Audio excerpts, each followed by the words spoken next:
Hello बच्चों। तो चलिए इस प्रश्न को पढ़ते हैं। ए द्वारा सत्य बोलने की प्रायिकता 4/5 है। एक सिक्का उछाला जाता है तथा ए बताता है कि पट टेल प्रदर्शित हुआ।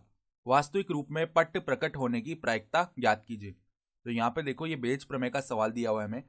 हमें क्या बताया कि ए द्वारा जो सत्य बोलने की प्रायिकता है वो 4/5 है। ठीक है, अब एक सिक्का उछाला गया है और ए बोल रहा है कि पट प्रदर्शित हुआ। अब वास्तविक रूप में जो पट होने की प्रायिकता है वो हमें ज्ञात करनी है। तो प्रश्न में आगे बढ़ने से पहले इस प्रश्न से संबंधित जो मुख्य अवधारणा है उसकी हम चर्चा कर लेते हैं। तो देखो, मुख्य अवधारणा, यदि तीन घटनाएं हैं ए बी और ई, ठीक है, तो बेज प्रमेय से हम क्या बोलते हैं? बेज प्रमेय से अगर तीन घटनाएं ए बी और ई हैं, ठीक है, तो बेज प्रमेय से हम क्या बोल सकते हैं? पी ए से प्रतिबंध ई, इसका मान किसके बराबर होता है? पी ए गुणा में पी ई से प्रतिबंध ए बट्टा में पी ए गुणा में पी ई से प्रतिबंध ए प्लस में पी बी गुणा में पी ई से प्रतिबंध बी। ये कहता है बेज प्रमेय। ठीक है, तो अब देखो यहां पर हम क्या मान लेते हैं? माना ई घटना हम मान लेते हैं ए द्वारा सत्य बोलना। ए द्वारा सत्य बोलना, ठीक है, तो ई घटना तो ये हो गई। और ए घटना हम मान लेते हैं, ए घटना क्या मान रहे हैं हम? कि पट आना। ठीक है, सिक्के पर पट आना, सिक्के पर पट आना।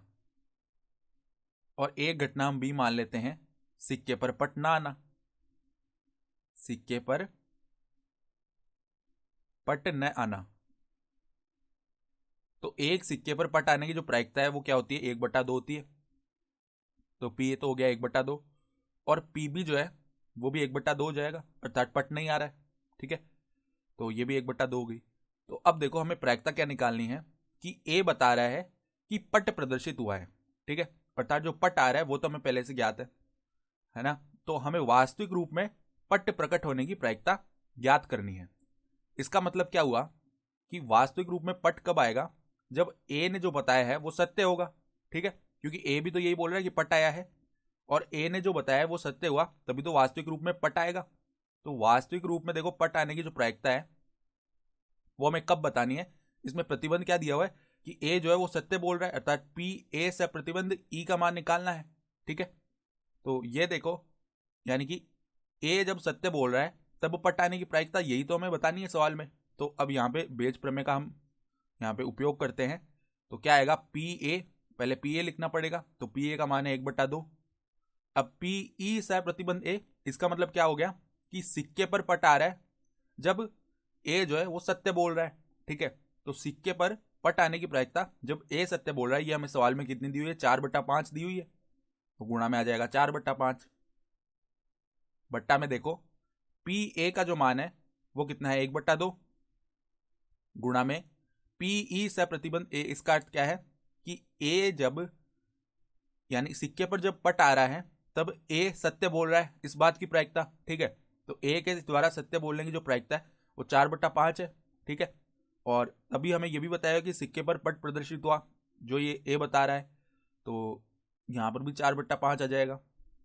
प्लस में पी बी का मान, अर्थात सिक्के पर पट ना आने की प्रायिकता 1/2। और देखो पी ई से प्रतिबंध भी, इसका अर्थ क्या है कि जब सिक्के पर पट नहीं आ रहा है तो ए के द्वारा जो सत्य बोलने की प्रायिकता है वो बतानी है। तो जब सिक्के पर पट नहीं आ रहा है तो ए के द्वारा जो जो सत्य बोलने की प्रायिकता है वो क्या हो जाएगी? वो हो जाएगी कि ए झूठ बोल रहा है। इसका मतलब यही हो गया, क्योंकि सिक्के पर पट नहीं आ रहा, इसका मतलब ये हो गया कि ए झूठ बोल रहा है। तो अगर ए के द्वारा सत्य बोलने की प्रायिकता 4/5 थी तो झूठ बोलने की प्रायिकता 1/5 हो गई। ठीक है, तो यहाँ पे आ जाएगा 1/5।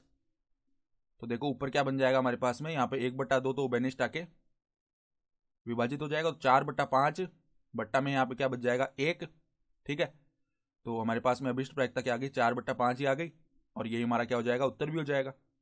तो आशा करता हूँ कि आपको ये प्रश्न समझ में आया होगा। धन्यवाद।